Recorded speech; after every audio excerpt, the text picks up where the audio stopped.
First of all, let me say that we have some Inuit in the room. I want to point out that Lisa Koperkolek, the ICC Vice President for International Affairs and an Executive Council member from Canada, is present. Also, Crystal Martin-Lipinski, who has been extraordinary here at the COP26.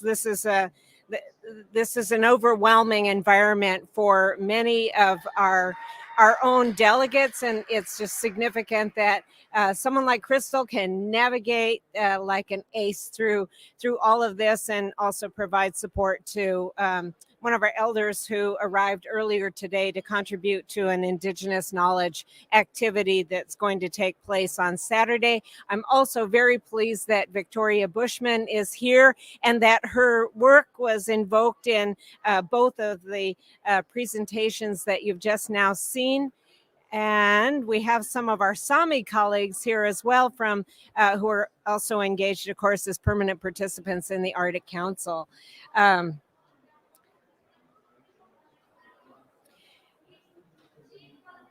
Inuit traditional territory comprises just over 40% of the circumpolar Arctic. I've talked to some geographers at Dalhousie, and I said, I want an exact number. I was like, well, there are all kinds of factors. I probably shouldn't have started that conversation, but nevertheless, if you take a circumpolar view of the world, you will note that our traditional territory comprises a vast area. And much of that area is covered by wetlands. I really appreciated the image that was shown earlier from Victoria's report that indicated certainly, for example, in Alaska, but across the whole of Inuit Nunat, we are covered in wetlands. Nevertheless, and far from the characterizations given by others, our profound relationship to the environment includes these wetlands. And I'll talk a little bit more about the details in terms of the impacts of climate change on our wetlands. But the point here is that Inuit Nunat and its geography holds significant wetlands. As I've already shared in numerous events here at COP26, that we are experiencing rapid, dramatic impacts of climate change. And though we pride ourselves in being adaptable, I mean, otherwise we wouldn't exist in the Arctic. We wouldn't be there and present. We are adaptable people. We pride ourselves in our ability to adapt and to a particularly harsh environment.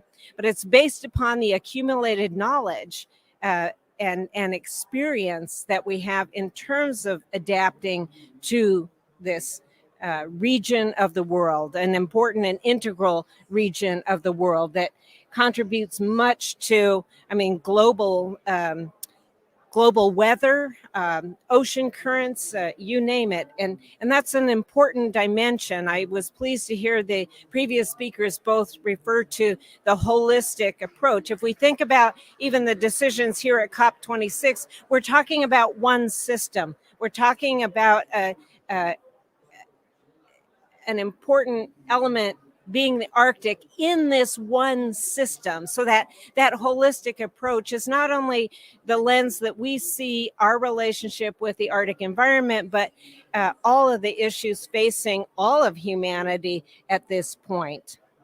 So I've said repeatedly, and those who are following me around might be tired of hearing about how dramatic the impacts of climate change are upon our people. And I want to hearken back to a quote made by Eben Hobson, who's recognized as the founder of the Inuit Circumpolar Council. He brought Inuit together for the first organizing meeting in June of 1977. And this quote is, it speaks volumes about numerous elements of our people, our way of life, and our relationship to the environment. He stated, Our language contains the memory of 4,000 years of human survival through the conservation and good managing of our Arctic wealth. Our language contains the intricate knowledge of the sea ice that we have, excuse me, not the sea ice. I'm so focused on the marine environment, of the ice that we have seen no others demonstrate. And if you think about that quote, and if you think about what Hobson was saying, really with the objective of trying to create a space at the table, political as well as intellectual space at the table, to ensure that we're participating based upon this intricate knowledge of the ice that really, if you think about it, still to this day, we have seen no others demonstrate, right? We got all this research going on, academic institutions across the globe, far from the Arctic region, have drawn and attracted funds to understand ice in the Arctic. And of course, we're in phases of dramatic change right now. But again, he was speaking volumes about our sustainable development, adaptation, knowledge, environmental stewardship, and much more. But he also emphasized the need for our central involvement in every issue of concern to our Arctic homelands and our territory, including at the national and at the international level. I mean, this is one reason why we're here and present at COP26. And in our estimation, these decisions and the policy should be informed by the holistic perspectives that we carry as Inuit that have adapted to this environment. Because of this profound relationship, which includes, on our part at least, the recognition of ourselves as a species among many other species across the Arctic. The health of the Arctic, including the wetlands, is directly tied to our health as a people. They're inextricably linked. And this is our individual health and as well as our collective health. And there's so many multiple dimensions to this notion of physical health and mental health. I was genuinely impressed by the articulation of the impacts of climate change on our physical and our mental health by our youth at a session yesterday and then earlier today, talking about the tough issues of mental health conditions and making the linkage between the traumatic experiences that are being triggered largely by forces that are driving climate change. I could go into a whole tangent about this issue and colonization, et cetera. But again, I think that the way that our young people have articulated this is really, really significant. But of course, food security and our food security, or presently for many of our communities, food insecurity is a reality. But I just want to point out that all these multiple dimensions affecting our cultural integrity, from physical and mental health to food security and a whole range of other issues. All of these things have to be understood, but also understood and prioritized in terms of the role that we have to play, especially in contributing to solutions that I think are going to be favorable to all of humanity. In this regard, our knowledge and our knowledge holders, they can make a significant contribution. And I'm pleased to see that both of you presented on the importance of Indigenous knowledge and the nature by which it can be embedded in the work of the Arctic Council working groups, CAF in particular. It's our hope that this happens across all of the working groups of the Arctic Council. And the co-production of knowledge between scientists and Indigenous knowledge holders. And it's taking root within the Arctic Council. And I have to say, to some small degree, we're beginning to see its expression here within the UNFCCC, largely because of Indigenous advocacy that led to the creation of the Facilitative Working Group, which is comprised of 7 Indigenous representatives and 7 state party representatives, and has a mandate of 3 pillars, I guess I could call it: knowledge, capacity, and policy and decision making. So through the Facilitative Working Group, we've been able to make some advances really aimed at raising the capacity of state party members to understand the contours of Indigenous knowledge. And we've been fortunate to undertake a couple of different initiatives related to that in the context of climate change and through the UNFCCC, but again, specifically the Facilitative Working Group.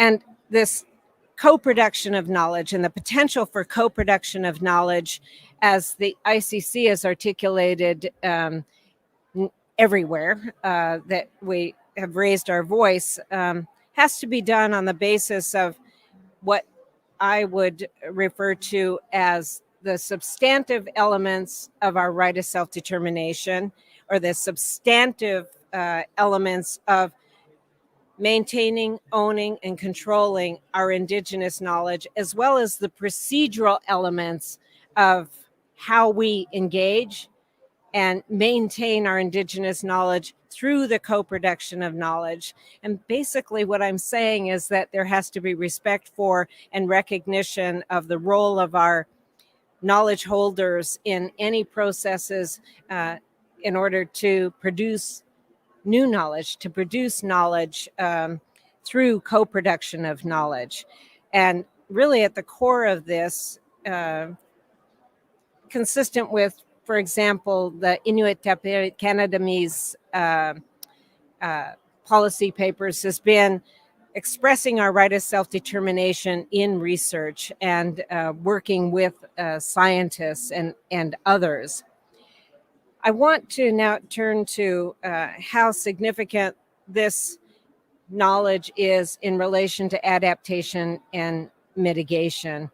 That these actions, and this is a message that we've been trying to register here at the UNFCCC, that adaptation and mitigation and all of these other elements under discussion here, loss and damage, you name it, whatever is on the agenda of the UNFCCC, has to be rooted in Inuit values, and that through co-production of knowledge and respect and recognition of Inuit and other Arctic Indigenous peoples, we can move toward solutions that will result in the best available knowledge for the policy and decision makers that are gathered here at COP26. In terms of the wetlands, there are many changes occurring across Inuit Nunat, and they're all interconnected.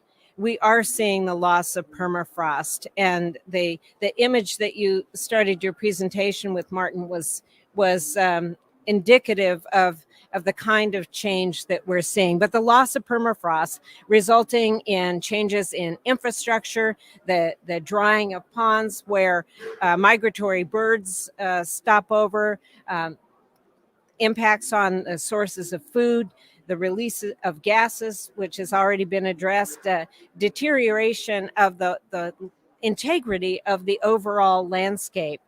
Other related disturbances of impacts on wetlands and climate change include the migration of animals, climate change specifically, the increase of storm surges, traversing the land as well, changes in the timing of vegetation, and again, the health of the landscape.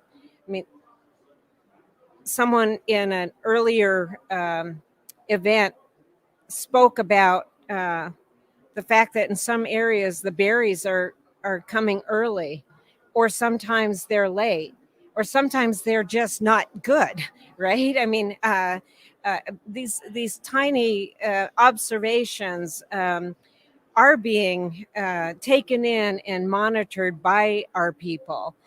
But throughout all of these changes, Indigenous knowledge has been helping to reveal the solutions and the opportunities for collaboration with Inuit and other Arctic Indigenous peoples.